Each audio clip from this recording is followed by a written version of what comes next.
Okay, let's unpack this. Imagine a group of soldiers fighting valiantly for their country, building its very foundations, yet consistently denied the full rights and respect of citizens. Their story isn't just one of profound courage. It's a testament to deep contradictions woven into the very fabric of American history, a legacy that for too long was relegated to the shadows. It really was. Today, we're taking a deep dive into the compelling and complex history of the Buffalo Soldier. Yeah, that's a crucial story. We're going to explore their formation in a divided post-Civil War America, the meaning behind their evocative name, their crucial, often paradoxical role in shaping the American West. A really paradoxical role, yeah. The relentless racism they faced both within and outside the military, their service in international conflicts and surprising duties like National Park Rangers, and finally, how their powerful legacy is being reclaimed and reevaluated today. It's a lot to cover, but so important. This deep dive is designed to offer you, the listener, a fresh perspective, cutting through the noise to deliver surprising facts and essential insights. What's truly fascinating here, I think, is how the story of the Buffalo Soldiers forces us to confront the deepest contradictions of American history head-on. Absolutely. It's not merely a tale of military service. It's a profound lens through which to examine the very definitions of patriotism, race, and freedom in America. Right. This raises an important question. How do we reconcile the ideals a nation projects with the harsh realities faced by those who sacrifice the most for it? That's the core of it, isn't it? It is. Their journey is a powerful testament to resilience, but also a stark reminder of the long arc of justice and recognition. Okay, so to really understand the origins of the Buffalo Soldiers, we have to transport ourselves back to a tumultuous time, post-Civil War America. The year is 1865. Right after the war ends. Exactly. And while the fighting had technically ended, the deep national divisions were far from over. Instead, the nation found itself plunged into the chaotic period known as Reconstruction. A really difficult, messy period. The U.S. government was grappling with monumental tasks, rebuilding a devastated South, redefining citizenship for millions, and figuring out the role of newly freed African Americans in this dramatically changed landscape. Huge questions. What does freedom mean? What does citizenship entail? It was a time of immense uncertainty and profound societal shifts. And amidst that immense societal upheaval, the military faced its own significant challenges. A larger, reorganized peacetime army was desperately needed. Why was that? What were the specific needs? Well, two main things. To manage the complex occupation and rebuilding efforts in the South, yes, that was huge. But also, critically, to facilitate and protect the rapid westward expansion. Ah, right. The frontier. Exactly. The vast American frontier wasn't just waiting peacefully to be settled. It was a contested and often violent space that required active management and defense. Okay. And what's crucial to remember here is that a significant and proven military resource was readily available. Approximately 186,000 African Americans had already served as U.S. colored troops, or USCT, during the Civil War. A huge number. And they had proven themselves. Absolutely. Their courage, their discipline, and their established service record provided a powerful precedent and an undeniable argument for their continued inclusion in the regular army. They had unequivocally proven their mettle on the battlefield. So on one hand, you have this proven, ready-made force of experienced black soldiers. On the other, intense political and racial resistance.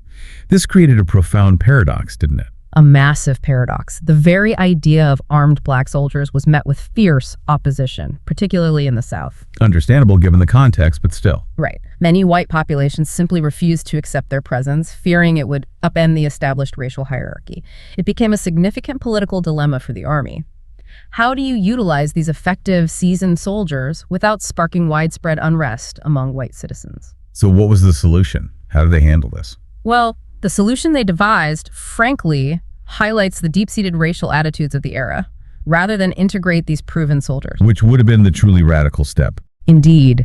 Instead, the Army decided to form separate black regiments and then deploy them almost exclusively to the remote, distant outposts of the western frontier, specifically west of the Mississippi River. Out of sight, out of mind, essentially. You could say that.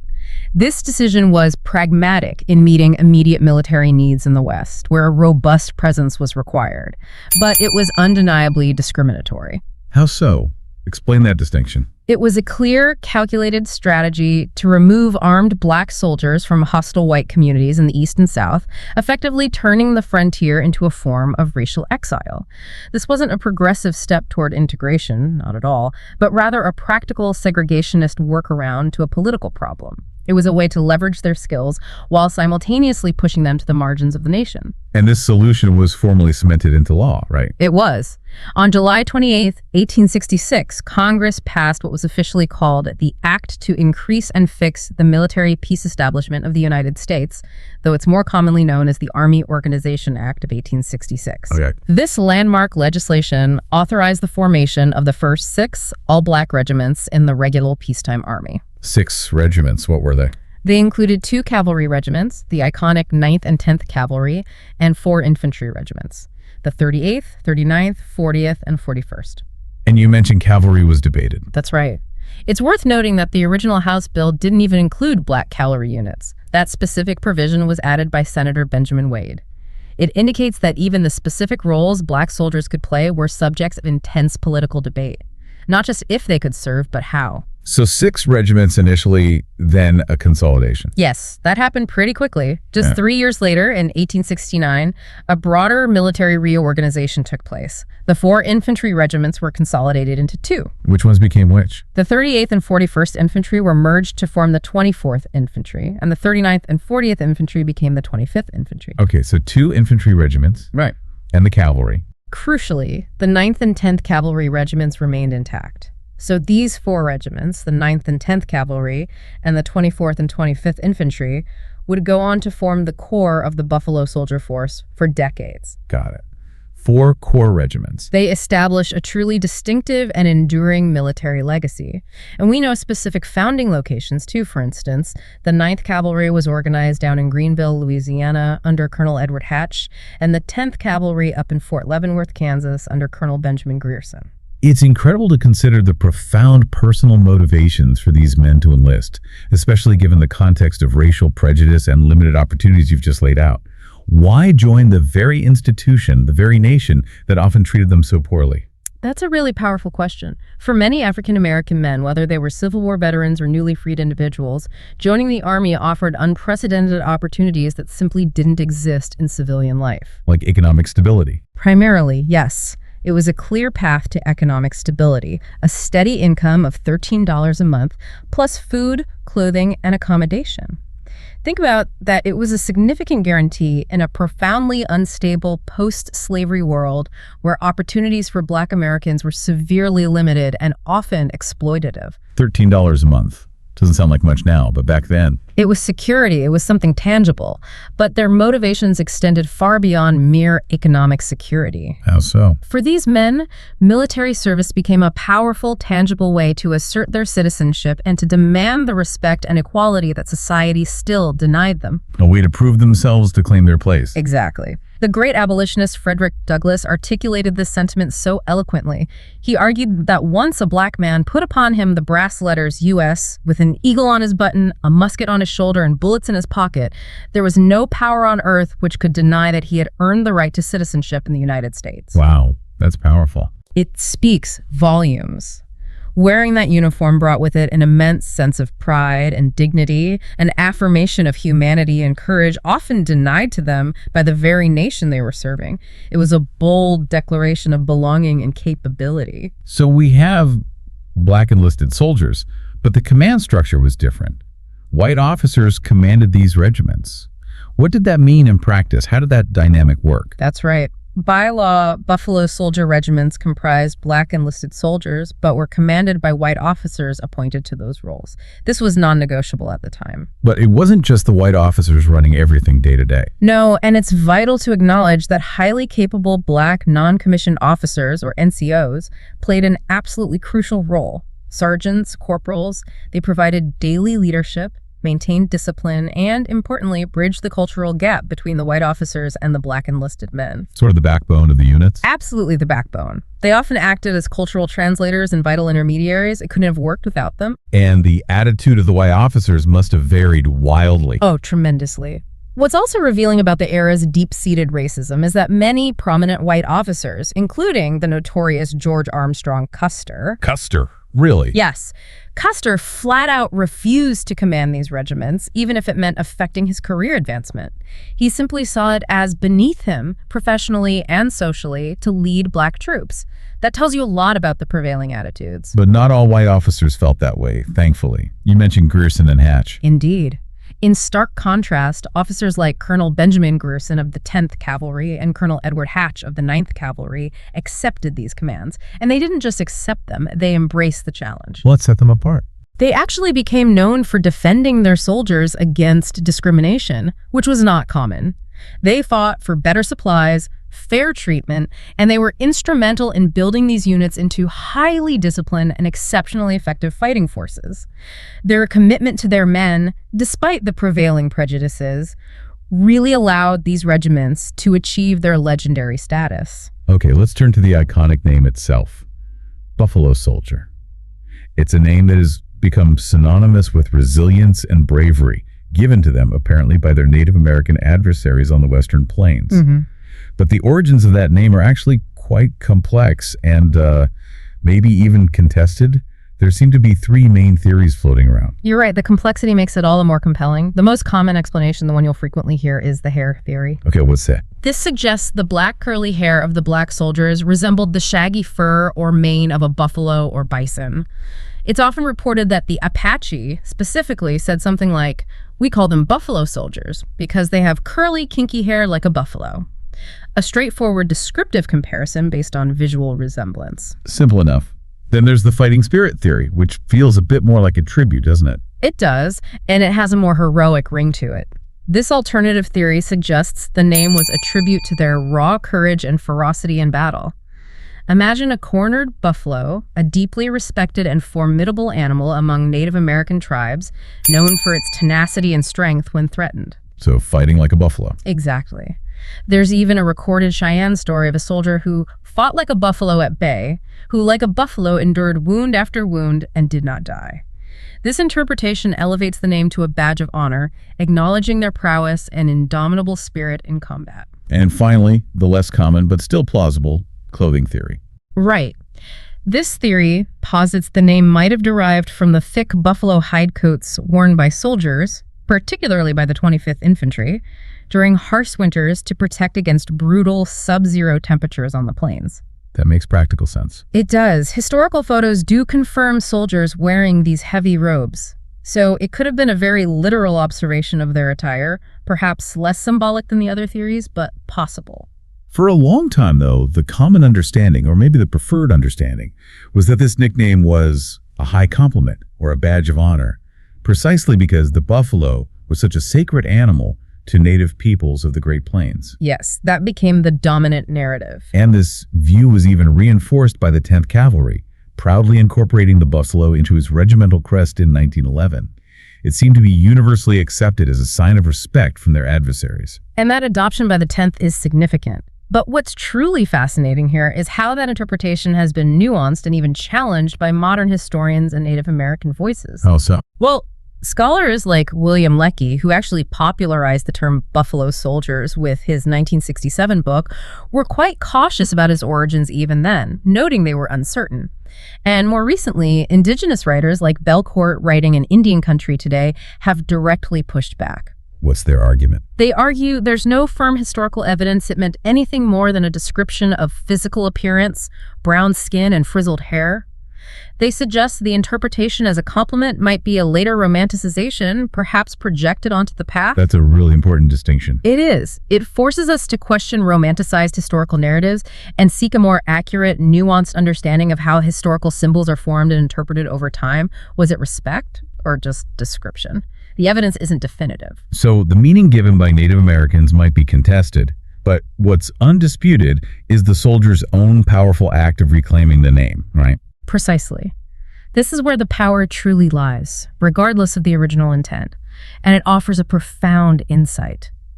In a world that offered them very little respect, these soldiers embraced a name given by their adversaries and made it their own. They took ownership of it. Completely. This act of appropriation was a profoundly strong statement. Instead of being defined by the derogatory labels often thrown at them by a racist society, they chose to be defined by a symbol of strength, endurance, and wild dignity, the buffalo. It was a conscious act of self-definition and resistance, creating a powerful collective identity in the face of systemic dehumanization. That's a powerful distinction. Initially, it was applied just to the 10th Cavalry, you said. That's the common understanding, yes. But the nickname quickly became a general term for all four black regiments, the 9th and 10th Cavalry, the 24th and 25th Infantry. They all wore it with pride as a badge of honor. And its official formalization by the 10th Cavalry and their regimental crest in 1911 really solidified the name's legacy within the military. It absolutely did. It cemented it. And even later, the 92nd Infantry Division, a segregated black unit formed for World War I, was known as the Buffalo Division and used the buffalo image on their insignia. The connection endured. And its enduring symbolism went even further, didn't it? Reaching international recognition. Massively so. The name was immortalized for many people around the world in Bob Marley's iconic song, Buffalo Soldier. Fighting on arrival, fighting for survival. Exactly. That song brought global attention to their history, and Marley brilliantly highlighted the deep historical irony of these men, stolen from Africa, fighting on arrival, fighting for survival in America, who fought for a nation that had enslaved their ancestors and continued to deny them equal rights. Their acceptance and transformation of the name Buffalo Soldier truly was an act of self-definition and resistance, a story Marley captured perfectly. Now, let's turn to their primary mission on the Western frontier. For nearly 3 decades after the Civil War, this was their main duty. They were serving on the vast and often hostile plains of the American West, right at the forefront of the nation's westward expansion. The heart of their service for a long time. This role was absolutely critical to America's development, we know that, but it was also fraught with profound moral complexities. Deeply fraught. This is where the profound irony of their existence becomes starkly apparent, a deep historical paradox we have to grapple with. Their main task, assigned by the U.S. government, was to help control Native Americans on the Great Plains. Just think about that. Right. An oppressed minority group, many of whom were newly freed from slavery or were the children of enslaved people, being used by the U.S. government to participate in the subjugation and land dispossession of another people, the indigenous tribes of the plains. It's a deeply tragic and complex position. Incredibly so. As one poignant observation puts it, it was a war for freedom on both sides. Black soldiers fighting for a freedom and equality they had not yet truly known or been granted, while Native Americans fought desperately to retain the freedom and land they had always possessed. That really complicates the traditional narrative of westward expansion, doesn't it? It wasn't just settlers versus Indians. Not at all. It adds layers of complexity. So what was the relationship actually like between the Buffalo Soldiers and the Native American tribes they fought? Yeah, that's the key question. Was there mutual respect, animosity, something else? Well, it was complex and, as you suggested, deeply nuanced. Some sources, particularly older ones, do suggest a kind of mutual respect developed between some individuals or groups. There's this idea that both groups recognized on some level that they were fighting to be free in different ways. So we need to be cautious about that interpretation. Extremely cautious. It's vital to view this perspective critically.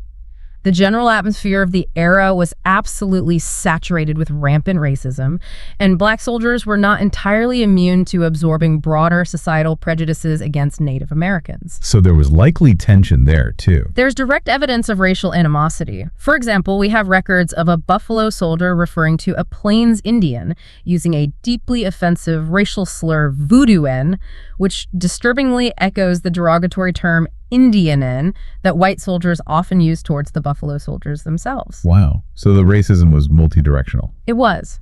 Romanticizing their relationship would genuinely overlook the harsh, brutal realities of the conflict, the power dynamics involved, and the ingrained racial attitudes of the time. It paints too simple a picture of a very complex, often violent interaction. Okay. Despite these complexities, their military record and sheer effectiveness on the frontier are undeniable, aren't they? Absolutely undeniable. Their combat record is outstanding. The 9th and 10th Cavalry Regiments, the mounted units, participated in most of the major engagements during the Indian Wars, with sources citing over 150 recorded battles or skirmishes involving them. Over 150. And overall, considering all 4 regiments, Buffalo Soldier units were involved in at least 177 conflicts during this period. At their peak, they comprised nearly 20% of the entire U.S. cavalry deployed on the frontier. 20%. That's a huge proportion. It's substantial. Their presence was significant, and their impact was decisive in many campaigns. They were instrumental in major operations like the Red River War from 1874 to 1875. Which was against whom? That was a devastating conflict against the Kiowa, Comanche, Cheyenne, and Arapaho tribes in the Southern Plains. They also participated in other well-known operations, including extended, difficult campaigns to pursue Apache leaders like Victorio and Geronimo in the Southwest. And they were involved in law enforcement, too, beyond the conflicts with native tribes. Yes, their role extended to maintaining order more broadly. They were even involved, somewhat famously, in the events surrounding the capture of the notorious outlaw Billy the Kid. Really? I Yeah. didn't know that connection. Their service was incredibly varied. And their discipline was legendary, truly setting them apart from many other units on the frontier. It truly was, and the statistics bear this out. Buffalo Soldier regiments consistently had the lowest desertion rates and the lowest court-martial rates in the entire frontier army. Why was that? What drove that exceptional discipline? Well, it reflects not only their military pride and the quality of their training and leadership, especially from those black NCOs we mentioned, Right. but also their profoundly precarious circumstances in civilian life. Consider this stark contrast. For a white soldier, desertion meant returning to a society where he was, legally at least, a full citizen, with rights and opportunities, however imperfect they might be. For a black soldier, desertion meant returning to a society governed by the oppressive Jim Crow laws, the deeply discriminatory state and local statutes enforcing racial segregation and limiting black rights. It meant returning to disenfranchisement, the constant threat of pervasive violence, and severely limited economic opportunities. So the Army, even with its own racism, was often the better option. For many, yes. The military, despite its inherent racism and segregation, offered a structured environment, a steady wage, and a legal framework, however flawed, that was often entirely absent in civilian life for Black Americans at that time. Their remarkably low desertion rate is, in many ways, a powerful indictment of the oppressive conditions in broader American society. It highlights the stark paradox that a segregated institution was often the most stable, sometimes even the safest option available to them. It's clear they were incredible fighters, but their contributions went far beyond the battlefield, didn't they? You mentioned infrastructure earlier. They were literal nation builders. They absolutely were, and this is an essential part of their story that often gets overlooked.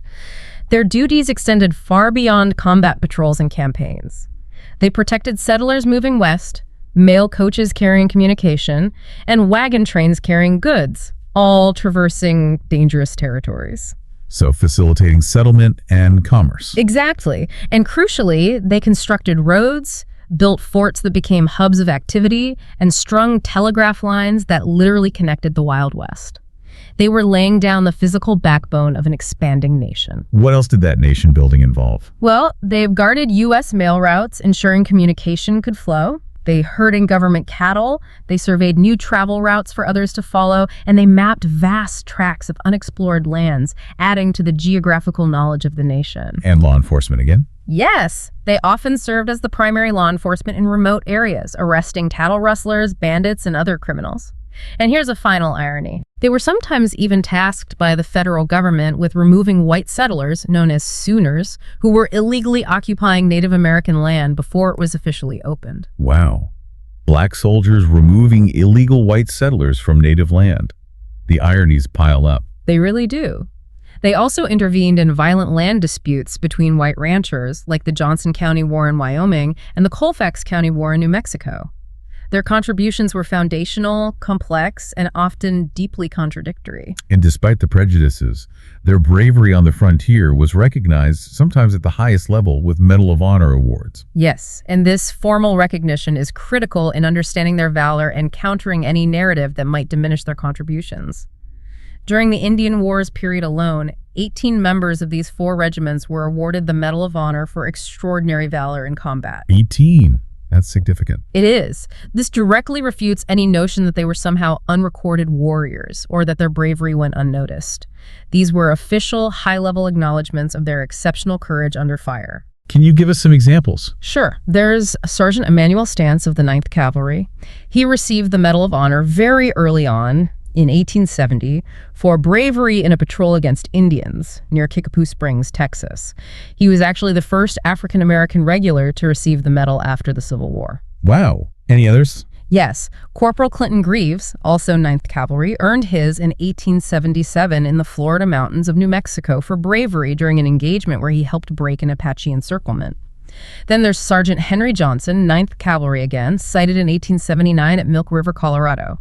Under heavy fire, he voluntarily left cover multiple times to check on his unit's defensive positions and, crucially, to get water for the wounded soldiers. Incredible bravery under fire. Absolutely. And one more, Sergeant George Jordan, 9th Cavalry. He received his for actions in 2 separate engagements in New Mexico, at Fort Tularosa in 1880 and Carrizo Canyon in 1881, where he commanded small detachments that successfully repelled significantly larger enemy forces.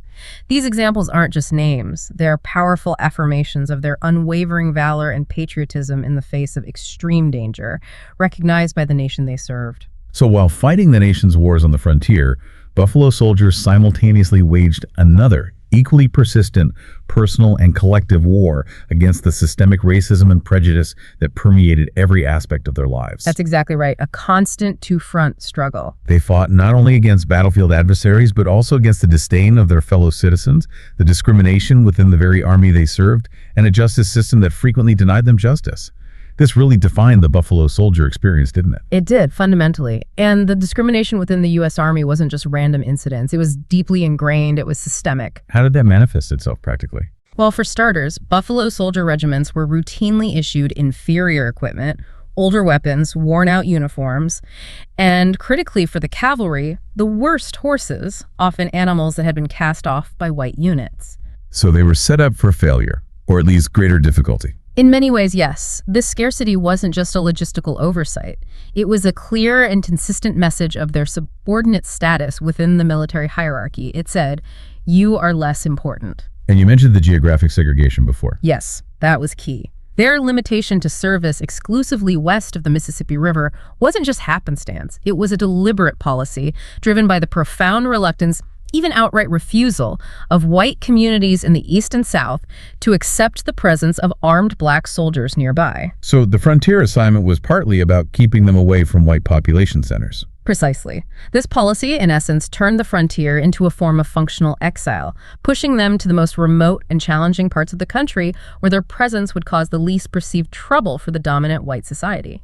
And this discrimination extended even to national policies, didn't it? Affecting their service in later wars. It absolutely did, very clearly. In World War I, President Woodrow Wilson's administration implemented deeply segregationist policies. These led to the traditional Buffalo Soldier regiments being explicitly excluded from the main American expeditionary force sent to France. What happened to the men? Instead, they were humiliatingly placed under French command for the duration of the war. Imagine that veteran American soldiers, considered not fit to fight under their own flag alongside white troops, handed over to a foreign army. It was a significant affront. A deep insult. A profound one. Moreover, promotion for black officers was nearly impossible throughout this era. This reality is powerfully illustrated by the remarkable but ultimately constrained career of Colonel Charles Young, whom we should definitely discuss more. The system actively worked against black advancement. It's just astonishing to think that even when they were literally protecting white settlements on the frontier, they often faced outright hostility from the very people they were there to defend. The irony is stark and often bitter. Despite their mission, Buffalo soldiers frequently encountered hostility, deep prejudice, and sometimes even deadly violence from the civilians they were tasked with protecting. Can you give an example of that civilian hostility? A particularly volatile situation arose when regiments were gathered in southern towns like Tampa, Florida, getting ready to deploy for the Spanish-American War.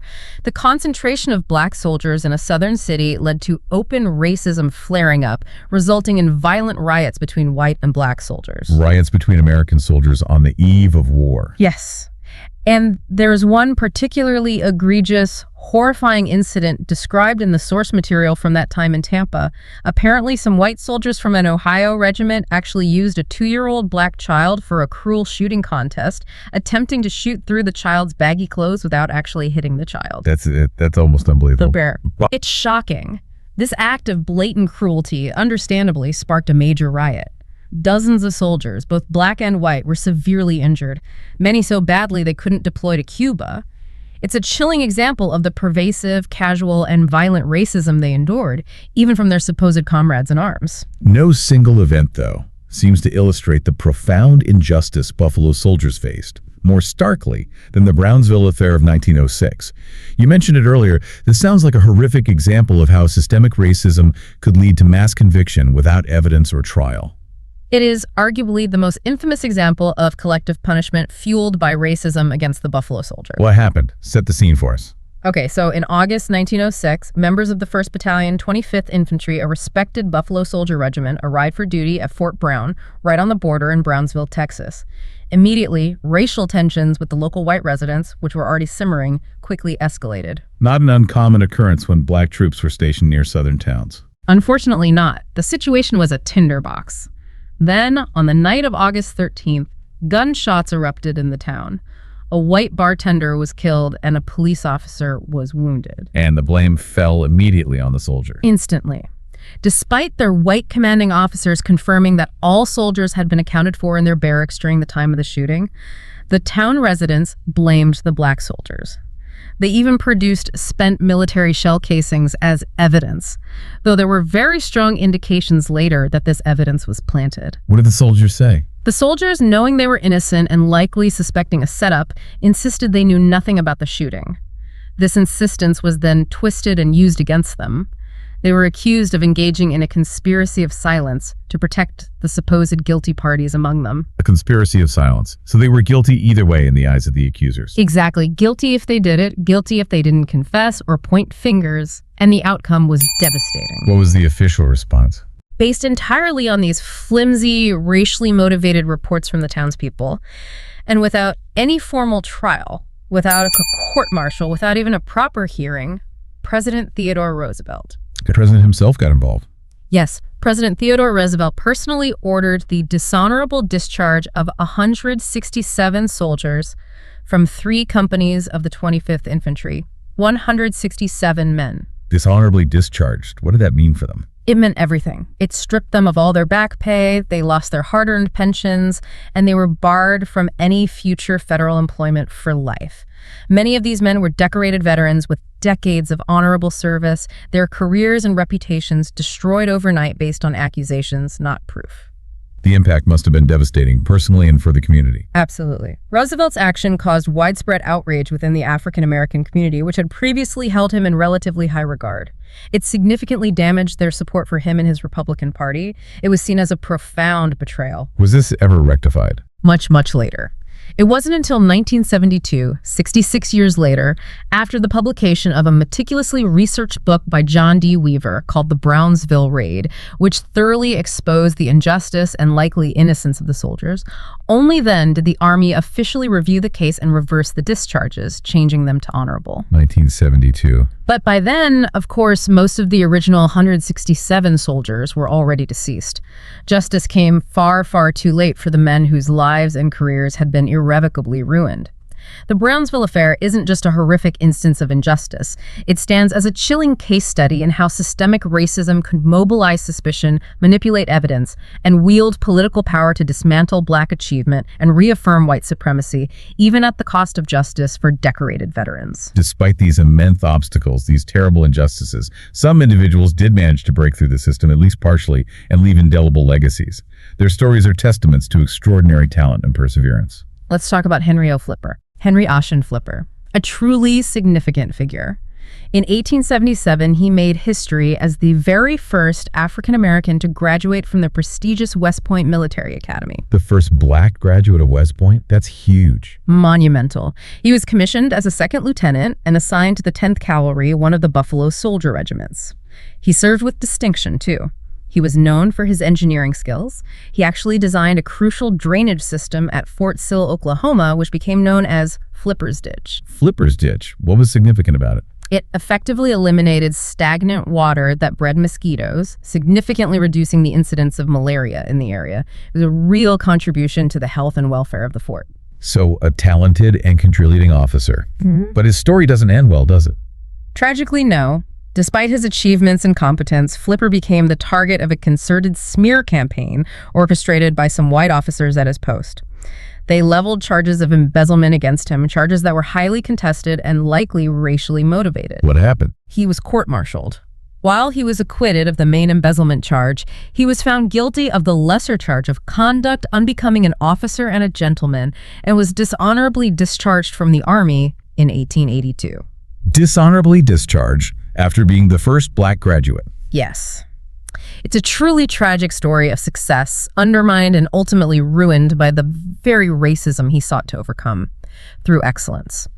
It serves as another clear example of the pattern of backlash against black achievement within the military system. His discharge was eventually reviewed and changed to honorable posthumously, but again, far too late. Then there's the truly extraordinary figure of Colonel Charles Young. You've mentioned him a couple of times. He sounds like a giant in American military history. He absolutely was. Charles Young's career is astonishing, especially given the era. He was the third African American to graduate from West Point following Flipper, but his list of firsts is incredible. He was the first black U.S. National Park superintendent, the first black military attaché. A diplomat as well. Yes, serving in places like Haiti and Liberia, and he eventually became the highest-ranking black officer in the United States Army during his time, reaching the rank of colonel.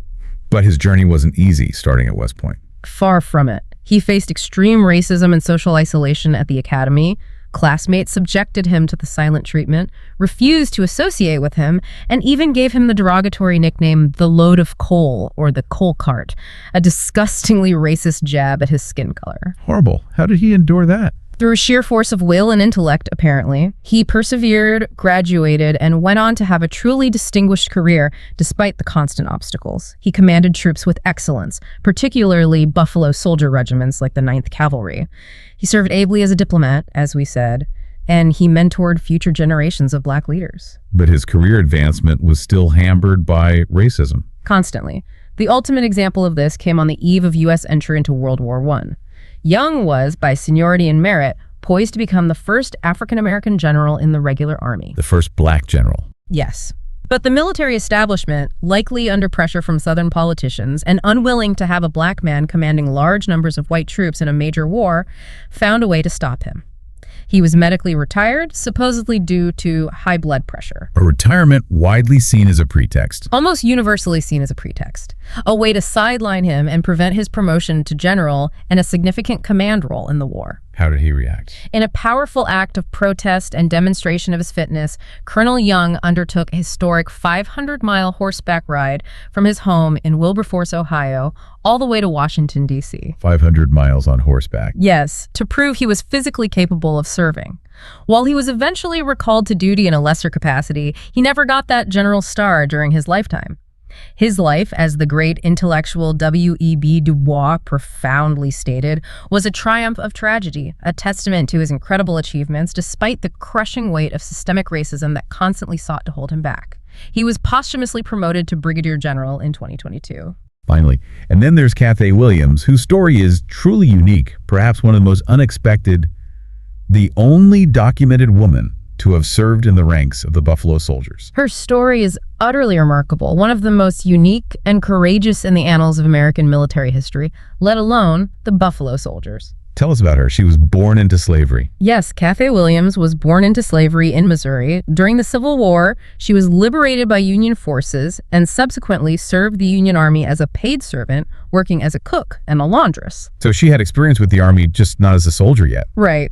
After the war ended, she found herself in a difficult position. As a black woman in the Reconstruction era, her options for economic independence and security were extremely limited. So what did she do? She took a monumental risk, a truly audacious step. She disguised herself as a man, cut her hair, adopted the male name William Cathay, and enlisted in the regular army in November 1866. Just enlisted, disguised as a man. Yes.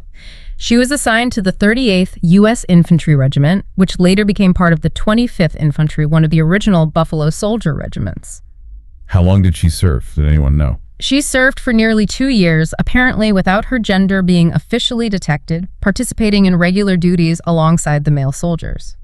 Her identity was only discovered in 1868 when she became ill and required hospitalization. The post surgeon realized she was female. And what happened then? She was consequently discharged from the Army on grounds of disability, specifically her gender being revealed.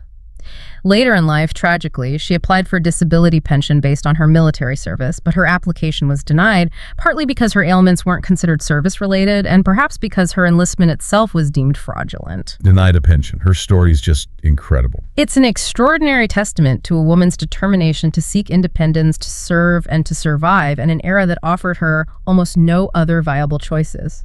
It highlights an even deeper layer of struggle and exclusion within the already challenging Buffalo Soldier narrative. These stories, Flibber, Young, Williams, and the collective injustice of the Brownsville affair, they aren't just isolated incidents, are they? They seem to reveal a clear, disturbing pattern.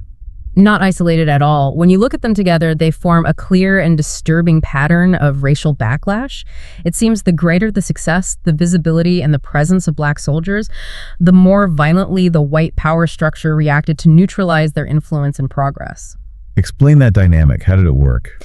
The American racial hierarchy of that time could perhaps grudgingly accept Black soldiers in a subordinate, distant role, particularly when they were fighting Native Americans on the far-off frontier, serving a purpose deemed necessary by the white establishment. But when they excelled or got closer? Exactly. When they achieved individual excellence, like Flipper and Young, gaining skills and authority, or when they were garrisoned in larger numbers in proximity to white civilian communities, as in Brownsville or Campa, their very presence, their competence, their assertion of manhood and citizenship directly challenged the foundational assumptions of white supremacy. And the system pushed back. The system then responded with overwhelming force, legal force, political force, social pressure, sometimes outright violence to reassert racial dominance and put them back in their place, so to speak. It's a painful but absolutely crucial pattern to understand when looking at this period of American history and the long struggle for racial equality. Okay, let's shift focus slightly. As the 19th century came to a close, the American frontier was officially declared closed by the Census Bureau in 1890. This marked a turning point, and the role of the Buffalo Soldiers began to shift dramatically. Yes, the end of the major Indian Wars meant their primary mission for 3 decades was winding down, requiring adaptation. Their duties expanded beyond the West, didn't they? Into overseas conflicts and also into a new, unexpected, but incredibly constructive role. They became the first protectors of America's nascent national parks. That's right. This transition highlights their remarkable adaptability and, once again, further illuminates the profound contradictions inherent in their service to a nation still grappling with its own identity and its treatment of different groups. Let's talk about the overseas conflicts first. The Spanish-American War in 1898. A major turning point. When the Spanish-American War erupted, the value of these experienced soldiers was immediately recognized. All 4 veteran Buffalo Soldier regiments, the 9th and 10th Cavalry, and the 24th and 25th Infantry, were among the very first units selected and deployed to Cuba. Their frontier experience made them invaluable. And they played a significant role in the fighting. Absolutely indispensable. They were involved in major battles of the Cuban campaign, including fierce engagements at Las Guasimas, El Caney, and most famously, the charge up San Juan Hill, where they fought alongside Theodore Roosevelt's volunteer unit, the Rough Riders. San Juan Hill. That's iconic. And their valor was initially praised, wasn't it, even by Roosevelt himself? It was, widely praised at the time. Eyewitness accounts lauded their bravery. One observer noted that if it had not been for the Negro cavalry, the Rough Riders would have been exterminated. Another famous quote often cited is, "No one can say whether it was the Rough Riders or the soldiers of the 9th Regiment who went up with greater courage to offer their lives in the service of their country." And Roosevelt. Roosevelt himself was initially quoted as saying things like they saved his unit from destruction, even possibly saved his life. Their performance was seen as heroic by many who were there. However, there's always a however, it seems. Yes. In a deeply controversial and frankly shameful act of historical revisionism later on, Roosevelt significantly downplayed and even recanted his initial praise for the black soldiers.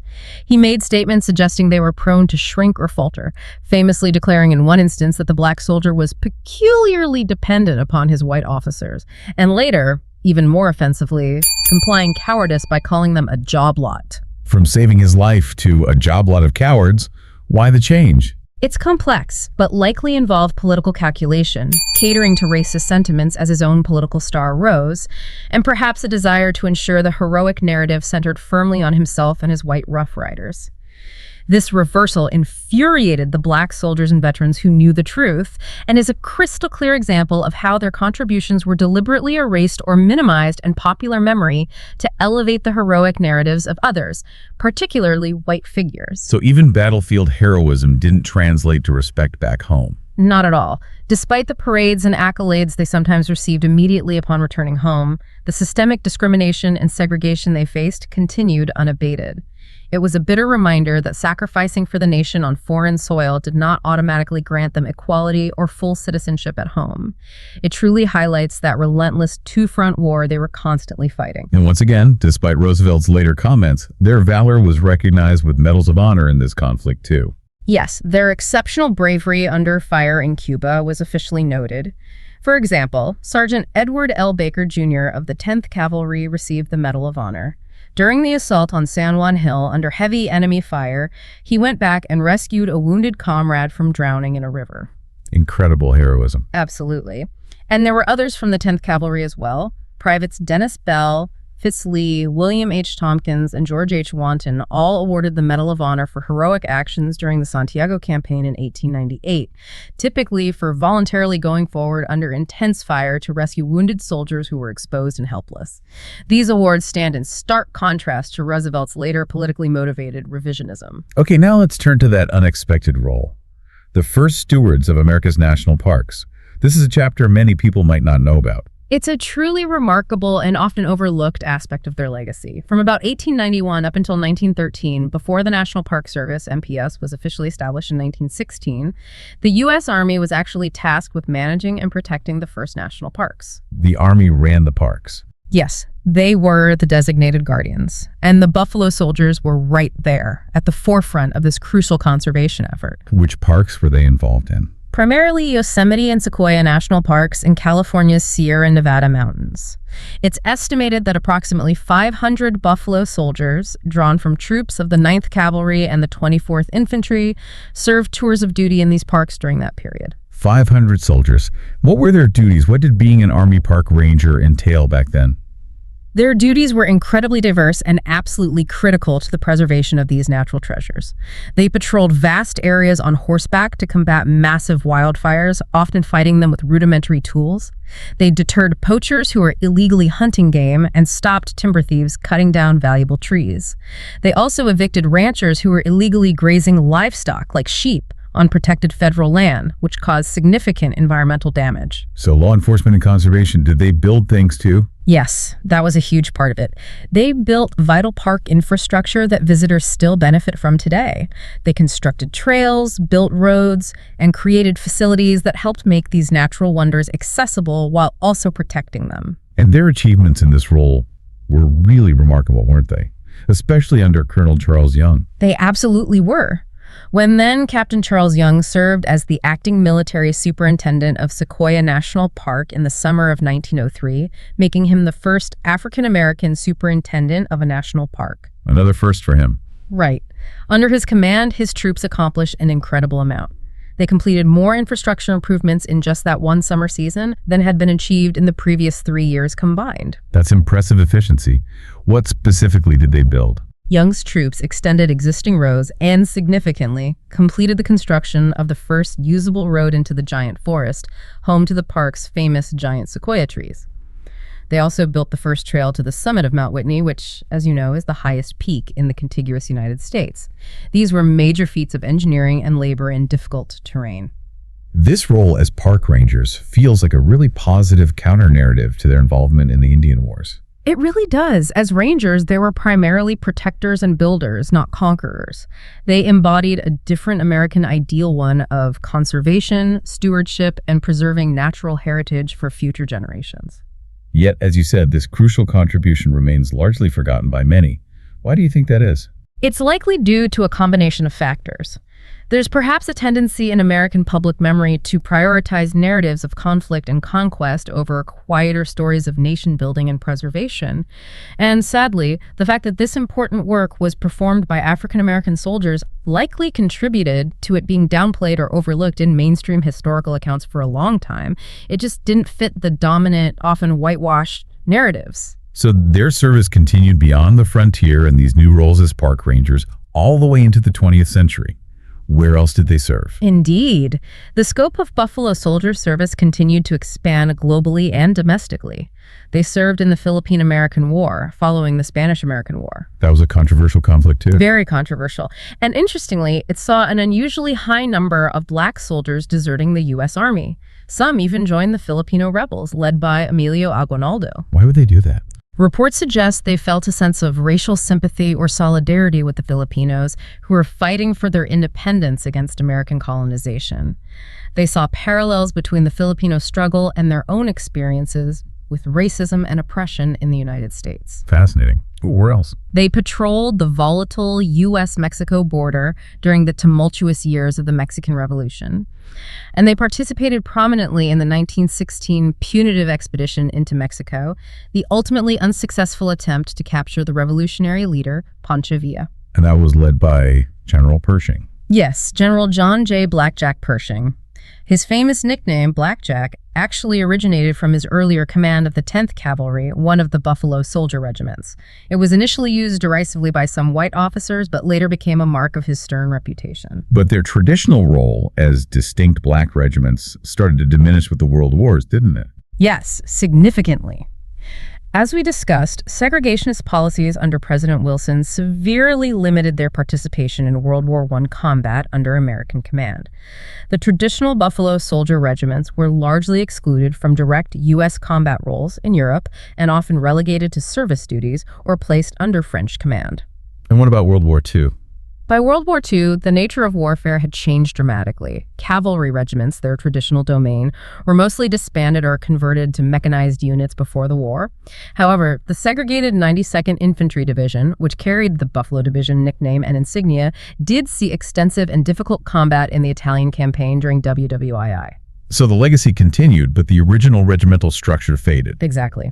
The final definitive end of segregation in the military arrived after President Harry S. Truman issued Executive Order 9981 in July 1948. The order mandating desegregation. Yes, officially ending segregation in the armed forces, though implementation took time. The last all-black units were integrated during the Korean War in the early 1950s. The final Buffalo Soldier regiments, the 24th and 25th Infantry, were effectively disbanded as segregated units in 1951, concluding nearly 90 years of exceptional, trailblazing, and often deeply challenging service that spanned a massive, transformative period of American history. From the immediate aftermath of slavery right up to the cusp of the modern civil rights movement. That's an incredible arc of service. But the story of the Buffalo Soldiers doesn't just end with the disbanding of their regiments in 1951. Their legacy has resonated through generations, significantly influencing the struggle for civil rights and becoming the subject of a long overdue historical reckoning aimed at bringing their story out of the shadows of historical oblivion. Absolutely. The impact extends far beyond their military service years. You mentioned earlier the skills they gained. The experience, the discipline, and especially the leadership skills forged in the crucible of military service were certainly not wasted when these soldiers returned to civilian life, were they? Not at all. For many, particularly those who had achieved officer rank, even within the segregated structure, or served as experienced NCOs, that military experience became a direct catalyst for civil rights activism when they returned home. How did that connection work? Fighting for democracy abroad. Exactly. Returning from fighting for democracy overseas, ostensibly against tyranny and oppression, only to face the same old ingrained racism, segregation, and lack of opportunity at home. It created a potent mix of disillusionment and determination among these veterans. Understandably. They formed the vanguard of what became known as the New Negro movement in the early 20th century, a movement characterized by a greater sense of racial pride, assertiveness, and resistance. And many became early, crucial leaders in the modern civil rights movement that gained momentum after World War II. So they used their military training for activism. In many ways, yes. They used the skills they honed in the military leadership, organization, strategic thinking, discipline, navigating bureaucracy to challenge segregation through legal cases, political organizing, community building, and journalism. They were resolved to force America to finally live up to the democratic ideals they had fought and bled to defend overseas. It's a profound paradox, isn't it? It truly is. Serving in a segregated army, an institution deeply flawed by racism, actually helped create and train some of the very leaders who would go on to fight tooth and nail to dismantle that segregation and broader societal racism. It's still astounding, though, that such a significant and impactful group of Americans serving for almost 90 years, building the West, fighting wars, pioneering Park Service, could be largely forgotten or marginalized in the popular narrative for so long. Why was their story effectively erased or sidelined from mainstream American history for much of the 20th century? That's a critical question, and the answer is multi-layered. The fact that Buffalo Soldiers were largely forgotten was absolutely not accidental. It was the result of several intertwined systemic factors working together to suppress their memory. What's the first factor? First, you have the power of the dominant narrative. The popular history of the Old West, especially as portrayed in books, movies, and later television, was overwhelmingly dominated by white figures. The lone cowboy, the heroic cavalry officer like Custer, the rugged frontiersman, the gunslinger. The John Wayne version of the West. Essentially, in this romanticized, often simplified, and overwhelmingly white narrative, there was simply little room for black soldiers. Their presence complicated a straightforward story of white conquest and settlement. They didn't fit the established archetypes. Okay, dominant narrative. What else? Second, there's the issue of moral complexity. As we've discussed, their undeniable role in the Indian Wars, participating in the subjugation of Native American tribes, made them awkward, heroic figures for a modern American society attempting, however imperfectly, to grapple with the legacies of colonialism and the displacement of indigenous peoples. It wasn't a simple story of good guys versus bad guys. Not at all. Honoring the Buffalo Soldiers required, and still requires, a nuanced acknowledgement of their contradictory role. Patriots serving a nation that oppressed them, while also participating in the oppression of another group. For many, it was easier to simply ignore their story altogether, rather than confront that discomfort and complexity. And the third factor driving this historical amnesia. Unsurprisingly, it's systemic racism. The same pervasive systemic racism that marginalized them during their decades of service continued to marginalize their story in history textbooks, museum exhibits, and public memory long after their regiments were disbanded. Just as their contributions were downplayed during their service. Exactly. Their contributions were deliberately minimized or erased from the historical record. We saw that clearly with Theodore Roosevelt's deeply biased, revisionist comments after the Battle of San Juan Hill, a conscious effort by a powerful figure to control the historical narrative and center white heroism. This happened countless times on smaller scales, too. But thankfully, that silence hasn't lasted forever. In recent decades, there has been a powerful, concerted effort to restore the Buffalo Soldiers story to its rightful place in American history. Who has been driving this? It's been driven by a coalition of dedicated individuals and groups, pioneering historians, passionate community activists and descendants, museum curators, and even government organizations like the National Park Service. Let's start with the historians. The crucial scholarly work really laid the foundation. Historians like William H. Leckie, whose 1967 book, The Buffalo Soldiers, a narrative of the Negro cavalry in the West, really brought the term and the story to wider academic and public attention. And John D. Weaver, whose 1970 book, The Brownsville Raid, was instrumental in exposing that specific injustice and ultimately leading to the reversal of the discharges. Without that foundational research, much of this history might have remained buried in archives. And dedicated preservation organizations have also played a huge role in ensuring their story is remembered and told. Absolutely vital work. Organizations like the National Buffalo Soldiers Museum in Houston, Texas, founded by a dedicated veteran and historian, Captain Paul Matthews, serve as leading institutions. They're dedicated to collecting artifacts, preserving records, and telling the full story.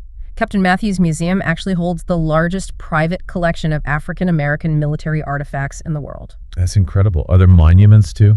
Yes, monuments now stand at key locations like Fort Leavenworth, Kansas, where the 10th Cavalry was formed, and other former posts across the country, finally offering public physical markers honoring their service. And the National Park Service, which they help protect.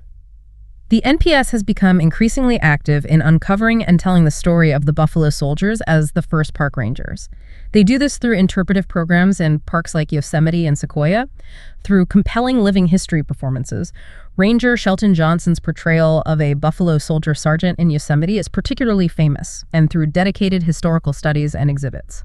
They're actively working to integrate this history back into the park narratives. And finally, a significant national landmark acknowledging their collective legacy, particularly through their most prominent leader. That's right. The establishment of the Charles Young Buffalo Soldiers National Monument in Wilberforce, Ohio in 2013 at his former home brought high-level, lasting federal recognition. It honors Colonel Young specifically, but also serves as a national site dedicated to remembering the collective story and contributions of all the Buffalo Soldiers. These efforts, taken together, represent a conscious, ongoing push to correct historical oversights, challenge old narratives, and ensure their complex legacy endures. It reminds us that history isn't static. It's an ongoing conversation, constantly being rediscovered and reinterpreted. When you step back and look at the whole picture, the story of the Buffalo Soldiers is, in so many ways, the story of America in microcosm. It's a narrative filled with profound patriotism, often demonstrated in the face of shocking betrayal. It's a story of nation building, accomplished by men who were themselves denied the full rights and privileges of citizenship in the nation they were building. And above all, perhaps it's a story of incredible resilience against overwhelming, relentless prejudice. They were so much more than just soldiers. So much more. They were not just unrecorded warriors, as some older narratives might imply. They were soldiers, yes, but also law enforcement officers, skilled builders, surveyors, diplomats in some cases, and pioneering environmental stewards as America's first park rangers. Their contributions were multifaceted and foundational. And their legacy continues to resonate. Absolutely.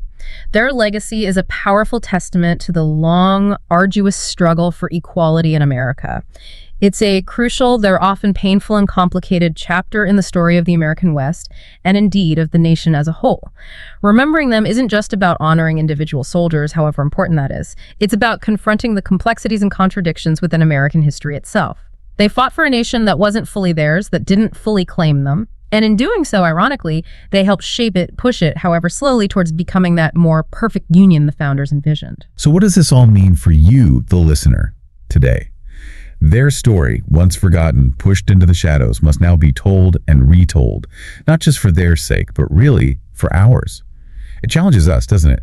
It challenges us to look deeper than the simple narratives, to question who gets remembered and why, and to understand the true costs and the often hidden triumphs woven into the fabric of our shared history. It demands a more critical engagement with the past. This deep dive has uncovered layers of bravery, profound injustice, and sheer human perseverance against incredible odds. What stands out to you from this incredible story?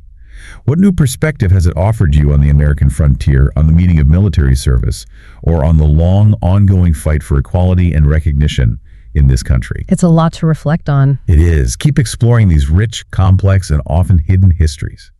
Because understanding where we've been, in all its difficulty and contradiction, is always the first essential step to understanding where we are now, and maybe, just maybe, figuring out where we're going.